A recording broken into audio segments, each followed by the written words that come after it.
नमस्कार,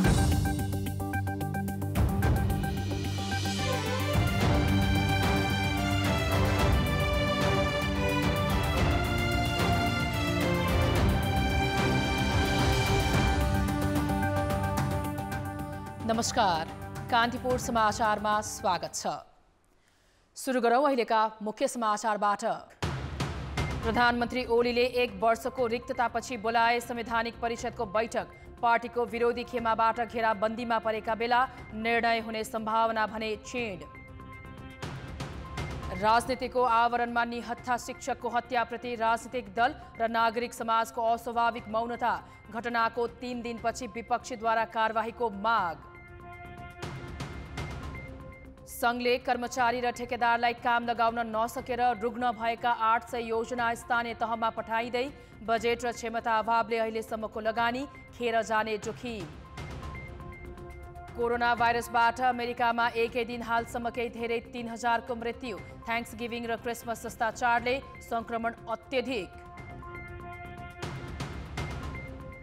र नेपाली खेलकुदको इतिहासमा पहिलो पटक महिला र पुरुष खेलाडीको बराबर तलब। न्यूनतम 18,000 तलब दिने एन्फाको निर्णय।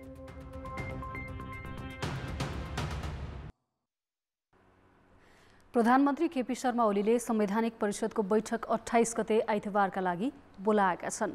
झण्डै 1 वर्षदेखि भागबण्डाकै किचलोले अलपत्र परेको परिषद बैठक अचानक बोलाउनुलाई रिक्त पदमा नियुक्ति भन्दा राजनीतिक सन्देशका रूपमा लिइएको छ।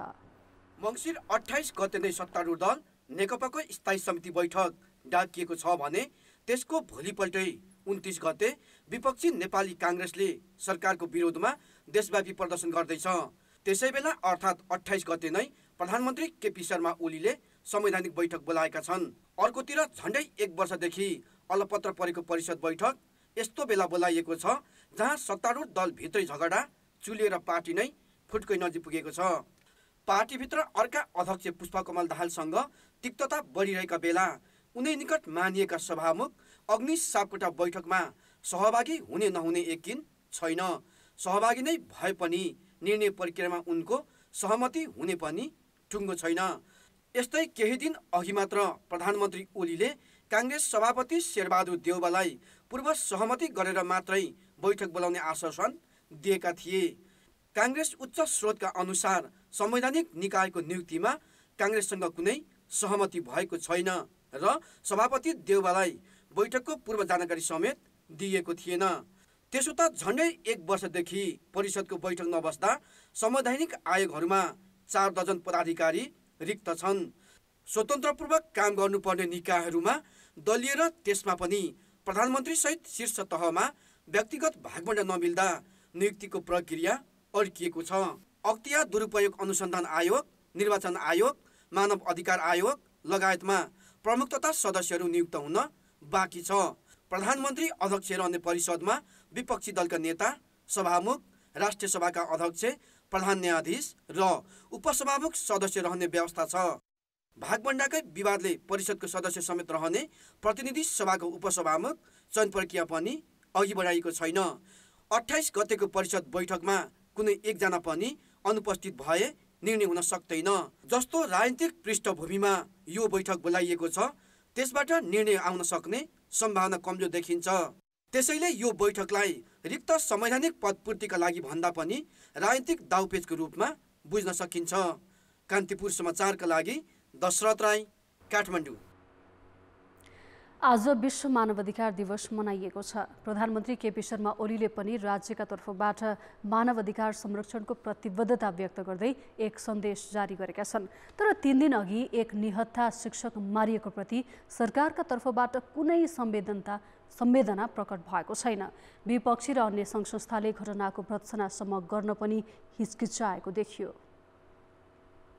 नेत्रविक्रम चन्द नेतृत्वको समूहले मोरङ मिक्लाजुङको सरस्वती माविका प्रधानाध्यापक राजेन्द्र कुमार श्रेष्ठको घाँटी रेटेर मङ्सिर 23 गते हत्या गर्यो। हत्याको जिम्मा पनि उसले विज्ञप्ति निकालेर लिइसकेको छ। राष्ट्रिय मानवाधिकार आयोगले घटनाको भोलिपल्ट र विपक्षी नेपाली कांग्रेसले 3 दिनपछि मात्र अपराधीमाथि कारबाही गर्नुपर्ने धारणा सार्वजनिक गरे। अरू सङ्घ संगठनले यस घटनामा कुनै प्रतिक्रिया जनाएका छैनन्। राजनीतिको आवरणमा एउटा निहत्था पेसाकर्मीको घर नजिकै घाँटी रेटेर हत्या हुन्छ।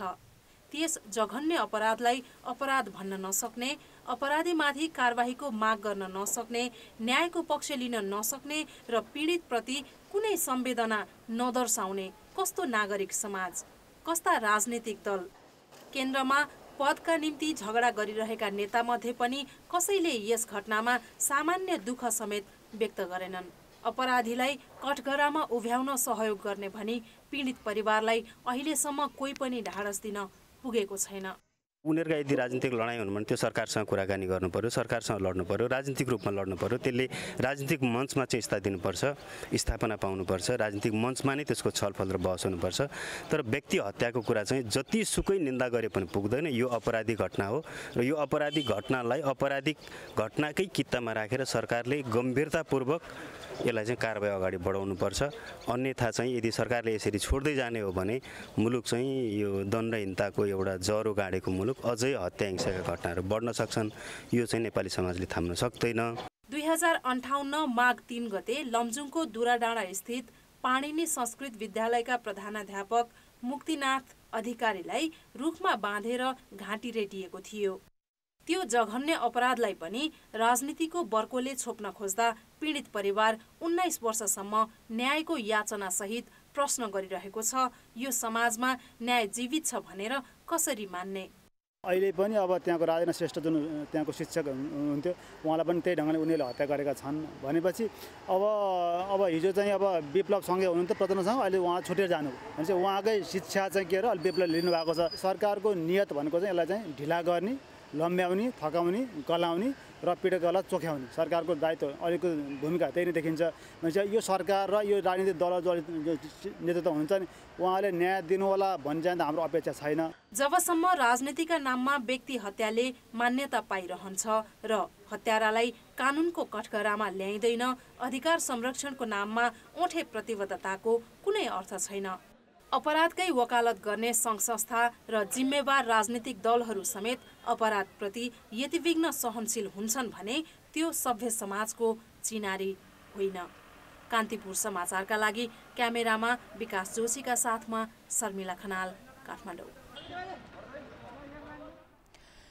प्रधानमन्त्री केपी शर्मा ओलीले आलोचनाका नाममा निराशा, हताशा र कुण्ठा प्रवाहित गरी अस्थिरता सृजना गर्ने काम भइरहेको बताएका छन्। अन्तर्राष्ट्रिय मानवाधिकार दिवसको अवसरमा सन्देश दिँदै प्रधानमन्त्री ओलीले आलोचनाको नाममा लोकतान्त्रिक संस्थामाथिको प्रहार स्वीकार नगर्ने प्रश्न पारे। लोकतन्त्रको अपरिहार्य अङ्गका रूपमा रहेका प्रतिपक्षी दल, सञ्चार माध्यम र नागरिक समाजको रचनात्मक आलोचनाको सरकारले स्वागत गर्ने तर समाजमा अस्थिरता सृजना गर्ने प्रयास स्वीकार्य नहुने चेतावनी दिएका छन्। आफूलाई ठूलो विश्वासका साथ जिम्मा दिएर पठाएको आफ्नो सरकारलाई खबरदारी गर्ने नागरिकको सार्वभौम हकलाई नेपाल सरकार सदैव उच्च सम्मान गर्दछ। तर आलोचनाको नाममा लोकतान्त्रिक प्रणाली, संस्था र सामाजिक सद्भावमाथि नै प्रहार गर्ने, जाग्न थालेको जनताको आशामाथि चिसो पानी खन्याउँदै निराशा, हताशा र कुण्ठा प्रभावित गर्ने र समाजमा अनन्त अस्थिरता सिर्जना गर्ने कुरा भने सही हुन सक्दैन। आफ्नो हकको उपभोग गर्दा अर्काको हकको सम्मान गर्नुपर्ने कुरा मानवाधिकारको सबैभन्दा प्राथमिक शर्त हो। कोभिड खोपको शीघ्र उपलब्धताका लागि सरकार सक्रिय रहेको उनको दाबी छ। राजनीतिक स्वार्थ पूरा गर्नहरूको ज्यानै लिने र सार्वजनिक सम्पत्ति ध्वस्त पार्ने जस्ता अमानवीय कार्य पनि स्वीकार्य नहुने प्रधानमन्त्रीको भनाइ छ।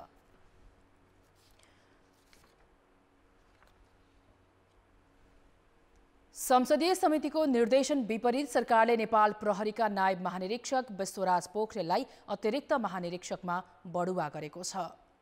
मन्त्री परिषदको आज प्रधानमन्त्री निवास बालुवाटारमा बसेको बैठकले पोखरेललाई बढुवा गरेको हो। राज्य व्यवस्था तथा सुशासन समितिले बुधबार गृहमन्त्रीलाई बोलाएर छलफल गरी अतिरिक्त महानिरीक्षकको दरबन्दी थप गर्ने निर्णय कार्यान्वयन नगर्न निर्देशन दिएको थियो। पोखरेललाई बढुवा गर्ने प्रयोजनका लागि दरबन्दी थपिएको भन्दै समितिका सदस्यले चर्को विरोध गरेका थिए।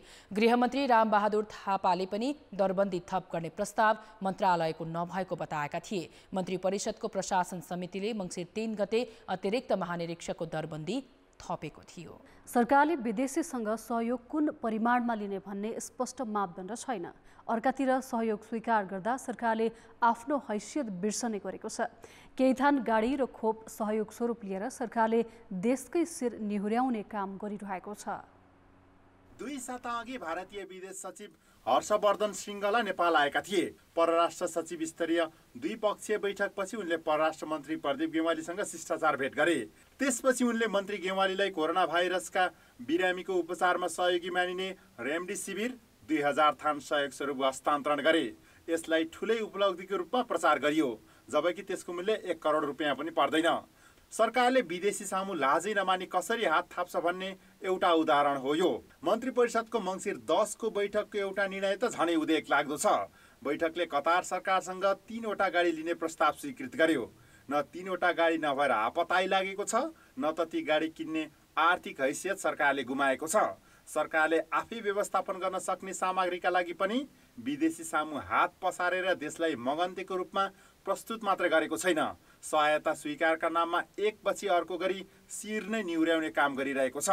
3टा गाडी लिनलाई पनि चाहिँ एउटा विदेशीमा हात थाप्ने र त्यो पनि क्याबिनेटले पास गर्नुपर्ने। अहिले हाम्रो यहाँ पाटनको एउटा क्लबले चाहिँ नि त्यो गाडी चाहिँ नि अहिले कुनै राजदूतबाट लियो भने ठिक छ, एम्बुलेन्स लियो चलाउन भने ल अब त्यसै लिनु त ठिकै नै, यहाँबाट पनि पैसा उठाएर चल्थ्यो होला होइन। तर अब राष्ट्रको नाममा होइन यसरी गर्नु भने त यता शिर झुकाउनु मात्र हो। अब भोलि चाहिँ नि भोलि कतारमा चाहिँ अब त्यत्रा नेपाली काम गर्न जान्छन्, ती बिचराहरू कुन मुखले काम गर्ने? तेरो देशमा त हेर, तेरो चाहिँ त यहाँ तँलाई त तेरो देशले त एउटा 3टा गाडी पनि किन्न नसक्ने रहेछ भनेर हेप्दैन त्यहाँ। कोरोना भाइरस संक्रमण रोकथाम र उपचारका लागि सरकारी सङ्घ संस्था, निजी क्षेत्र र जनस्तरबाट करिब 3 अर्ब रुपियाँ सङ्कलन भयो। तर सरकार विदेशीसँग हात थाप्न व्यस्त रह्यो। किनेका धेरै सामग्री कमसल भएकाले प्रयोगमा आएनन्। 3 दिन अघि चीन सरकारसँग 8,500 परीक्षण किट र 50,000 थान मास्क सहायता स्वरूप लिइयो। जबकि मास्क अहिले देशभित्र आवश्यक परिमाण उपलब्ध छ भने विश्व बजारमा किट जतिसुकै पाइन्छ। मूल्य पनि निकै सस्तो भइसकेको छ। जात फाल्नु गुन्द्रुकको झोलमा भन्छ नि, त्यसै गरी स्वास्थ्य मन्त्रालयले चाहिँ आफ्नो अब यो माग्ने कुरामा जात फालेर गुन्द्रुक जस्ता झिना मसिना कुरामा लाग्यो। मलाई पनि चित्त बुझाएको छैन। यो मास्क सहयोग, सेनिटाइजरको सहयोग लिनु सट्टा त ठिक छ, इडिपीहरूको सहयोग चाहिन्छ होला, अरू संस्थाको सहयोग चाहिन्छ, तर त्यो सहयोग भन्ने कुरो देखिने सहयोग हुनु पर्यो नि। त्यसो त संसद भवनका टेबल कुर्सीदेखि ल्यापटप पनि दाताकै हुन्। मन्त्री, सचिव र सहसचिवले दाताकै परियोजनाका गाडीमा र्याल काट्ने गरेका छन्। विदेशी सहयोग स्वीकार गर्ने सम्बन्धमा स्पष्ट मापदण्ड छैन। नेतादेखि कर्मचारी विदेशी सहयोग भनेपछि हुरुक्कै हुने गरेका छन्। त्यसैले त विभिन्न मुलुक, दात्री संस्था र आइएनजिओले सानो सहयोग गर्दा नेपालले अपमानित महसुस गर्ला कि भन्ने सोच्दैनन्। सानातिना विषयमा पनि हात फैलाउने प्रवृत्तिले देशको स्वाभिमान बढेको छैन। त्यसैले कतिसम्मका सहायता स्वीकार गर्ने भन्ने विषयमा मापदण्डै बनाउनु पर्ने देखिन्छ। कान्तिपुर समाचारका लागि सुमन पन्थ, काठमाडौँ। पछिल्लो 24 घण्टामा 1217 जना कोरोना भाइरस संक्रमित थपिएका छन्। थपिएका मध्ये काठमाडौँका 328, ललितपुरका 51 र भक्तपुरका 25 जना हुन्। त्यस्तै मोरङमा 67 र सुनसरीमा 66 जना थपिएका छन्। 7232 जनाको नमुना परीक्षण गर्दा 17% संक्रमण पुष्टि भएको हो। स्वास्थ्य मन्त्रालयका अनुसार आज 12 संक्रमितको मृत्यु भएको छ भने 1064 जना संक्रमण मुक्त भएका छन्। अहिलेसम्म संक्रमितको संख्या 2,45,650 पुगेको छ। तीमध्ये 2,31,601 जना निको भएका छन्। सक्रिय संक्रमितको संख्या 12,386 छ।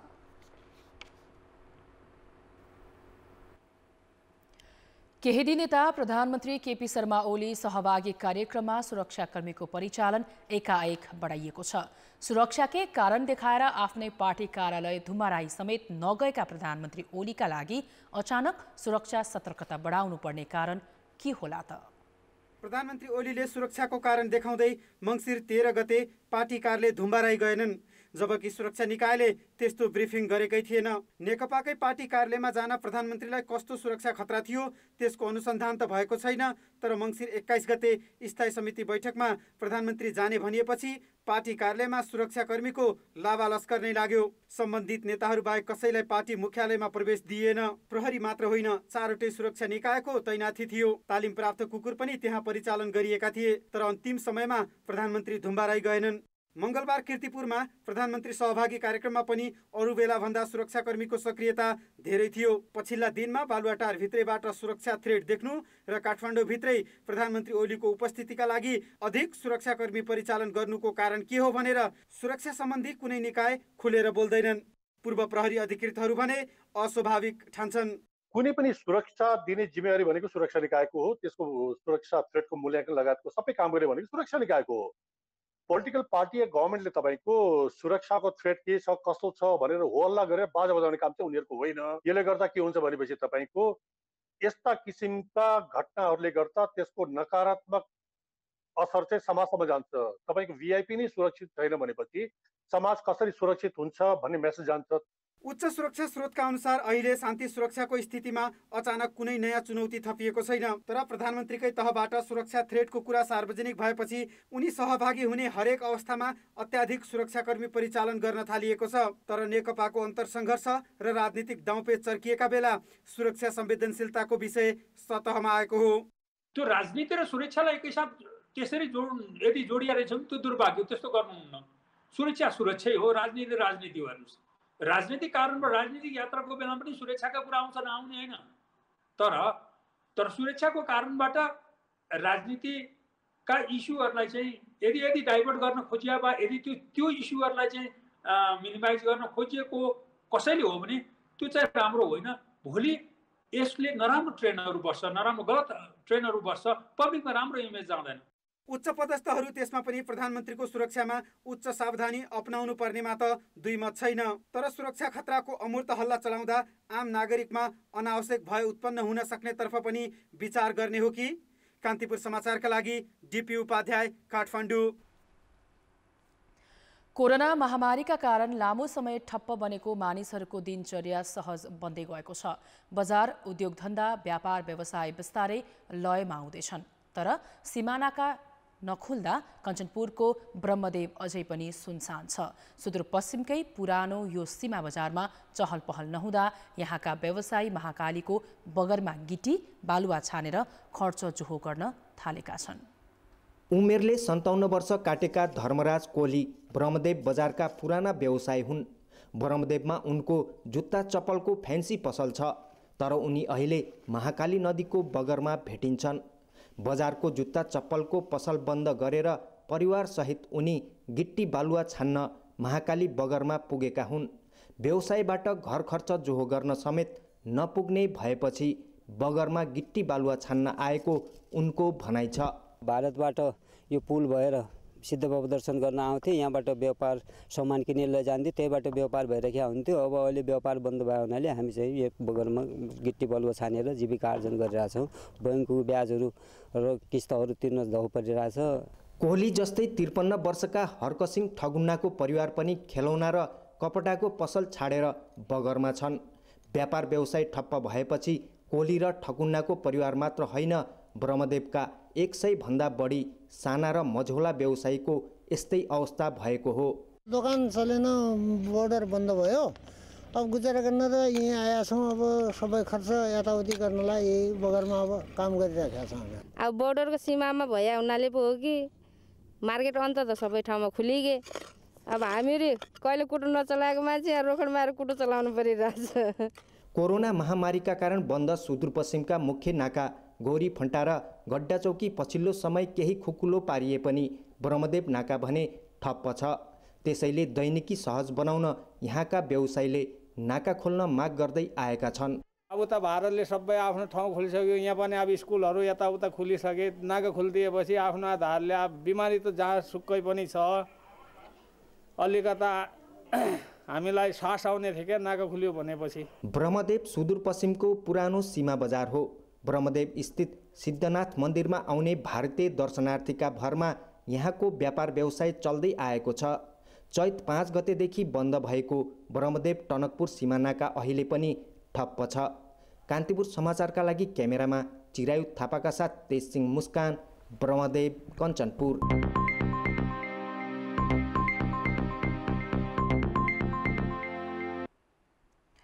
शेयर बजार मापन गर्ने परिसूचक आज 8.2 अङ्कले बढेको छ। 35 अङ्कको उतार चढावपछि परिसूचक 1964 अङ्क कायम भएको छ। जलविद्युत र विकास ब्याङ्क बाहेकका बाँकी 10 समूहले परिसूचक बढाएका हुन्। उत्पादनमूलक समूहको परिसूचक सबैभन्दा धेरै 2.6%ले बढेको छ। यस्तै व्यापार समूहको परिसूचक 1.9 र जीवन बीमा समूहको परिसूचक 1.7%ले बढेको छ। केही दिन यता बढ्दो क्रममा रहेको जलविद्युत समूहको परिसूचक भने 76 अङ्कले घटेको छ। बजारमा 4 अर्ब 14 करोड 63 लाख रुपैयाँको शेयर किनबेच भएको छ। कारोबार रकमका आधारमा नेपाल लाइफ इन्स्योरेन्स अग्र स्थानमा रह्यो। यो कम्पनीको 37 करोड 32 लाख रुपैयाँको शेयर किनबेच भएको नेपाल स्टक एक्सचेन्जले जनाएको छ।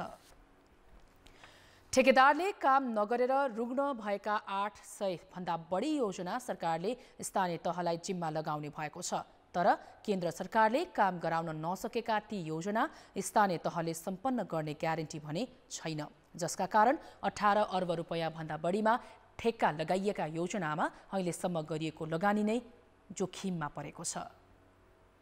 सडक विभाग मातहत अहिले ठेक्का लागेका 3000 भन्दा बढी योजना छन्। ती मध्ये आर्थिक वर्ष 2067-68 मा ठेक्का लागेका योजना नै पूरा हुन सकेका छैनन्। विभाग मातहतका कार्यालयको व्यवस्था र ठेकदारको लापरवाहीले 948 योजना रुग्ण अवस्थामा छन्। 18 अर्ब रुपैयाँ भन्दा बढीमा ठेक्का लगाइएका योजनामा अहिलेसम्म कति खर्च भयो भन्ने विवरण भने विभागसँगै छैन। उसले ती योजना अब स्थानीय तहलाई हस्तान्तरण गर्ने तयारी गरेको छ। राष्ट्रिय राजमार्ग र वैकल्पिक सहायक राजमार्ग मात्र केन्द्र सरकारले हेर्ने संवैधानिक व्यवस्था अनुसार आफूले ती योजना स्थानीय तहलाई सुम्पिन लागेको विभागको भनाइ छ। यो आर्थिक वर्षभित्र चाहिँ त्यस्तो केन्द्र सरकार अथवा सडक विभागले हेरिरहेको तर त्यो केन्द्रीय राष्ट्रिय राजमार्ग या वैकल्पिक सहायक राजमार्गमा नपर्ने आयोजनाहरू चाहिँ जे जति अहिलेसम्म ठेक्कापट्टा भएर दायित्व सिर्जना भएको छ ती कामहरू सम्पन्न गर्ने, त्यसको पेमेन्ट गर्ने र त्यस्ता आयोजनाहरू अब केन्द्र सरकारले कार्यान्वयन नगर्ने, तिनीहरूको स्तर हेरेर प्रदेशको अन्तर्गत पर्छ कि स्थानीय तह अन्तर्गत पर्छ ती निकायहरूबाटै कार्यान्वयन गर्ने। सङ्घीयताको अवधारणा अनुसार साना सडक योजना स्थानीय तहलाई हस्तान्तरण गर्न कार्यविधि बनाइसकिएको छ। टुक्रे योजना स्थानीय तहकै अधिकार क्षेत्रभित्र पर्छन्। केन्द्रले अलपत्र पारेका योजना बजेट सुनिश्चितता बिना स्थानीय तहले कसरी अगाडि बढाउँछन् भन्ने प्रश्न उब्जिएको छ। किनभने केन्द्रले ठेक्का लगाएका तर प्रदेशको क्षेत्राधिकारभित्र पर्ने 500 भन्दा बढी योजना 2 वर्षदेखि अलपत्र छन्। त्यसैले बजेट बिना स्थानीय तहलाई सुम्पिएका योजनामा भएको लगानी नै खेर जान सक्ने जोखिम छ। आफ्नो अधिकार क्षेत्रभित्रका कार्यक्रमहरू हामीले सञ्चालन गर्न पायौँ भन्ने पनि होस् र सञ्चालन गर्न भर्खर सुरु भएका आयोजनाहरूलाई प्राथमिकीकरण गर्न पनि उनीहरूलाई समय मिलोस् र आधा भएका अथवा सम्पन्न हुन लागेका आयोजनाहरूलाई साधन स्रोत रकम सहित सशर्त अनुदानमा समावेश गरेर पठाउन सकियो भने उनीहरूले त्यसलाई सम्पन्न गर्छन् र यसको अर्को विकल्प छैन। अघिल्लो साता भौतिक पूर्वाधार तथा यातायात मन्त्रालयमा भएको प्रगति समीक्षा बैठकमै रुग्ण आयोजना सम्पन्न गर्ने मामिलामा निर्देशन हुनै नसकेको प्रतिवेदन पेश भएको थियो। केन्द्रले नै कर्मचारी र ठेकेदारलाई जवाबदेही बनाउन नसकेर रुग्ण भएका योजना स्थानीय तहमा हस्तान्तरणपछि सम्पन्न हुन्छन् भनेर विश्वास गर्ने आधार देखिँदैन। कान्तिपुर समाचारका लागि क्यामेरामा हेमन्त कटवालका साथ पर्वतराज घिमिरे, काठमाडौँ। नेपाल भारत उडान सुचारू हुने भएको छ। कोरोना महामारीले चैत दोस्रो सातादेखि दुई देशबीचको उडान ठप्प थियो। नेपालको प्रस्ताव भारतीय नागरिक उड्डयन मन्त्रालयले स्वीकार गरेपछि दुवै देशका राष्ट्रिय ध्वजावाहकले एक अर्को देशमा उडान गर्ने भएका हुन्। एक साताभित्र उडान सुचारू गर्ने तयारी छ। नेपाल वायुसेवा निगम र भारतको एयर इन्डियाले सुरुमा दैनिक एक उडान गर्ने नेपाल नागरिक उड्डयन प्राधिकरणका प्रवक्ता राजकुमार छेत्रीले जानकारी दिए। उडानमा नेपाली र भारतीय यात्रु बाहेक अरूलाई चढाउन पाइने छैन।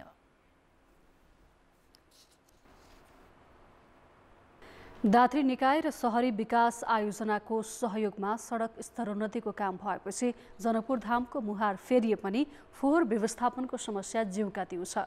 जथाभावी फालिएको फोहोर उपमहानगरले उठाउन नसकेपछि ऐतिहासिक सम्पदा दुर्गन्धित बनेको छ।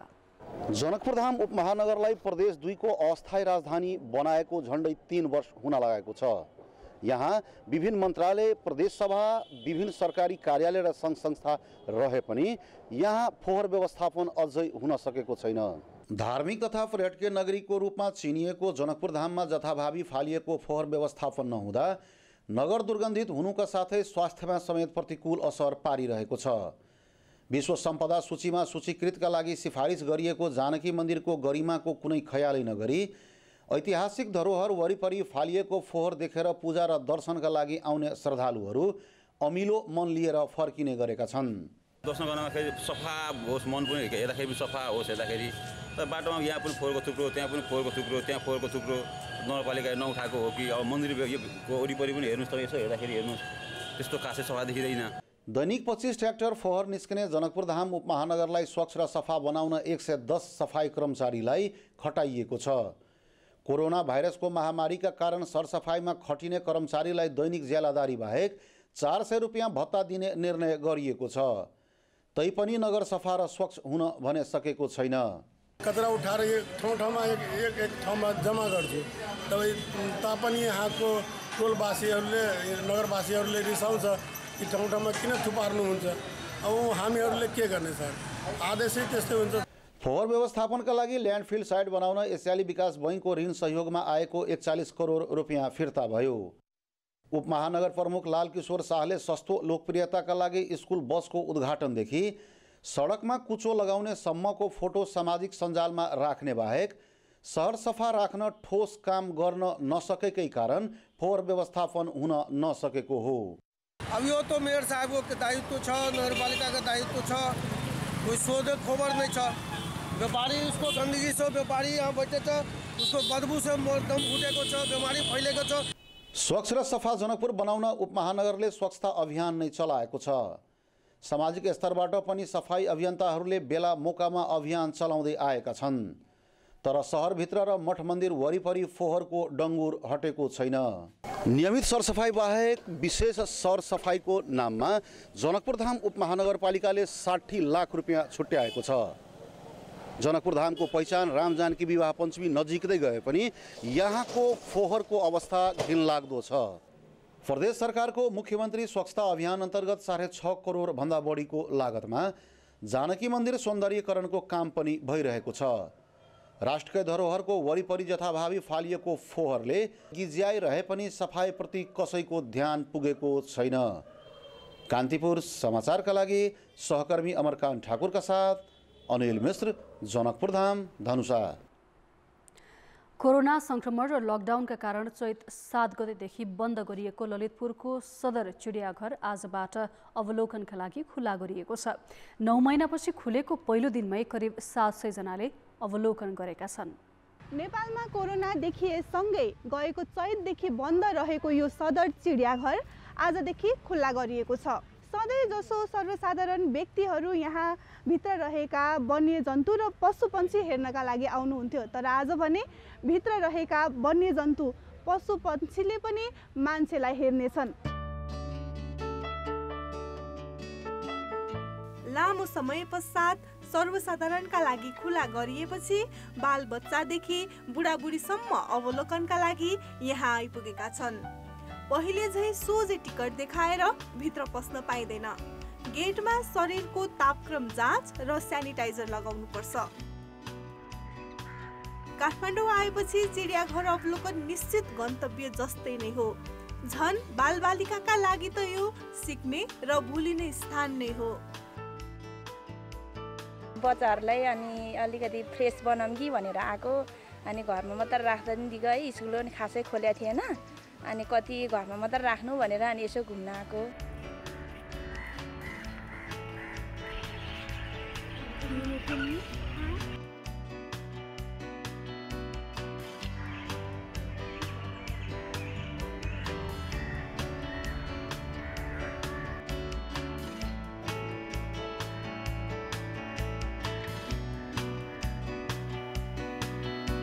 चिडियाघर आज सुनसान प्राय छ। सायद पहिलो दिन भएर पनि हुन सक्छ।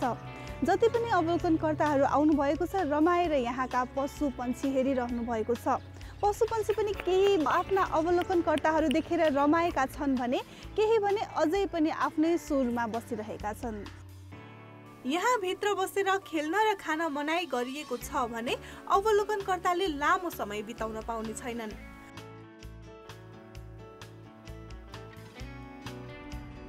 सिम्बलहरू ठाउँ ठाउँमा राखेर यो गरेर हुने नहुने पनि गरिरहेको अवस्थाले गर्दाखेरि त्यस्तो समस्या छैन। कति त नपढी भित्र छिरेपछि अब त्यति ध्यान हुन्न नि त, त्यस्तो पनि गरिरहेको होला। एक्जिट गेटमा हामीले हेर्दाखेरि त्यहाँ चाहिँ नि लगभग अहिले 400-500 निक्लिसक्नु भनेपछि आज हामीले त्यति भिजिटर्स भित्र कति हुनुहुन्छ र बाहिर निक्लिनु त्यति निक्लिसक्नु भयो।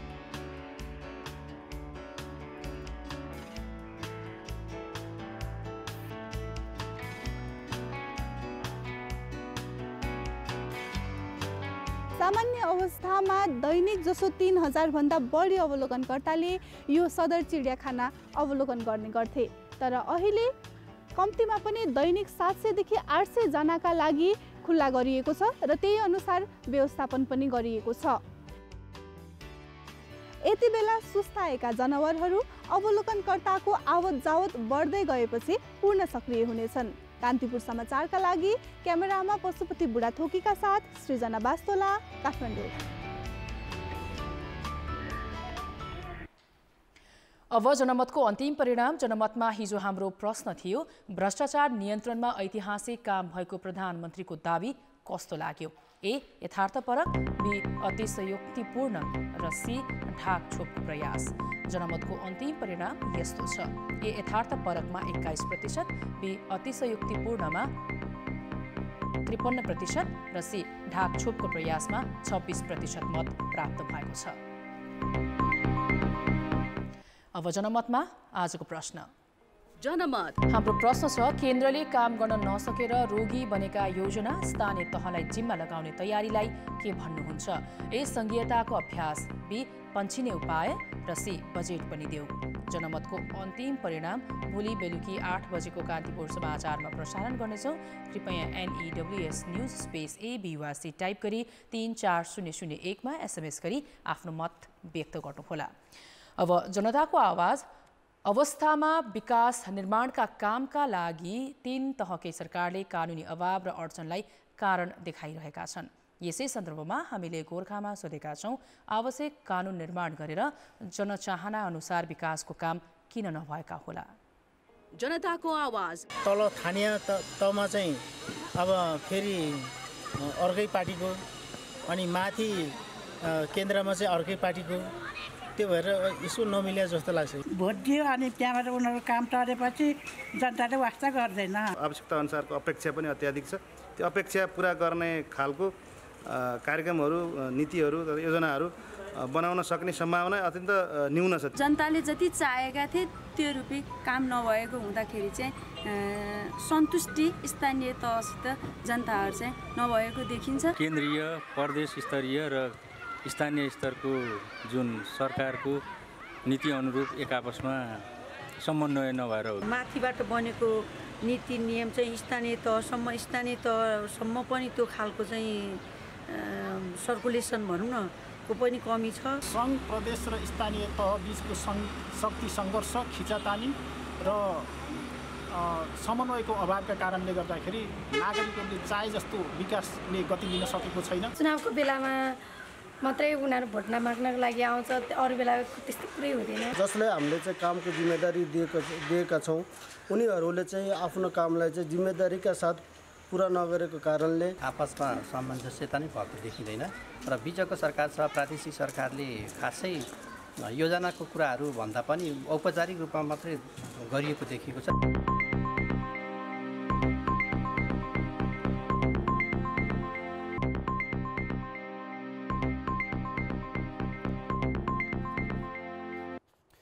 नमस्कार, कान्तिपुर खेलकुद समाचारमा स्वागत छ। अखिल नेपाल फुटबल सङ्घ एन्फाले महिला र पुरुष खेलाडीको मासिक तलब समान गरेको छ। एन्फालको आज बसेको कार्यसमितिको बैठकले महिला र पुरुष खेलाडीलाई मासिक समान 18,000 रुपियाँ दिने निर्णय गरेको हो। यो निर्णय समानताका हिसाबले पनि महत्त्वपूर्ण छ। यसअघि महिला खेलाडीले 7 र पुरुष खेलाडीले 15,000 रुपियाँ पारिश्रमिक पाउँदै आएका थिए। पछिल्लो पटक एन्फाका पदाधिकारीले नै खेलाडीको तलब बढाउनु पर्नेमा जोड दिएका थिए। महिला कमिटीले एन्फाले प्रस्ताव नै गरेको थियो। विश्वमा पछिल्लो पटक महिला र पुरुष खेलाडीको तलब समान हुनुपर्ने भन्दै आवाज उठिरहेका बेला विभिन्न देशले समेत बराबर पारिश्रमिकको निर्णय कार्यान्वयन गरेका छन्। एन्फाले कोरोनाका कारण सार्दै आएको वार्षिक साधारण सभा माघ 6 गते गर्ने निर्णय पनि गरेको छ। यस्तै मुख्य प्रशिक्षक योहान कालिनको राजीनामालाई पनि स्वीकृत गरेको छ। उनको स्थानमा कार्यवाहक मुख्य प्रशिक्षकमा बाल गोपाल महर्जनलाई नियुक्त गरेको छ। कान्तिपुर खेलकुद समाचार अहिले यति नै। धन्यवाद रोशन। अब मौसम सम्बन्धी जानकारी।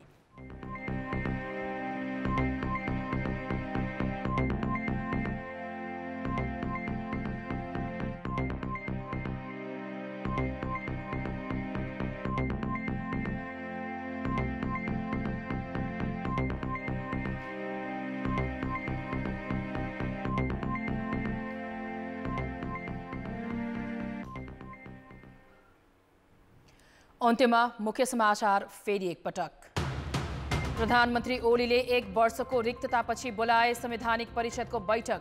पार्टीको विरोधी खेमाबाट घेराबन्दीमा परेका बेला निर्णय हुने सम्भावना भने क्षीण। राजनीतिको आवरणमा निहत्था शिक्षकको हत्याप्रति राजनीतिक दल र नागरिक समाजको अस्वाभाविक मौनता। घटनाको 3 दिनपछि विपक्षीद्वारा कारबाहीको माग। संघले कर्मचारी र ठेकेदारलाई काम लगाउन नसकेर रुग्ण भएका 800 योजना स्थानीय तहमा पठाइँदै बजेट र क्षमता अभावले अहिलेसम्मको लगानी खेर जाने जोखिम।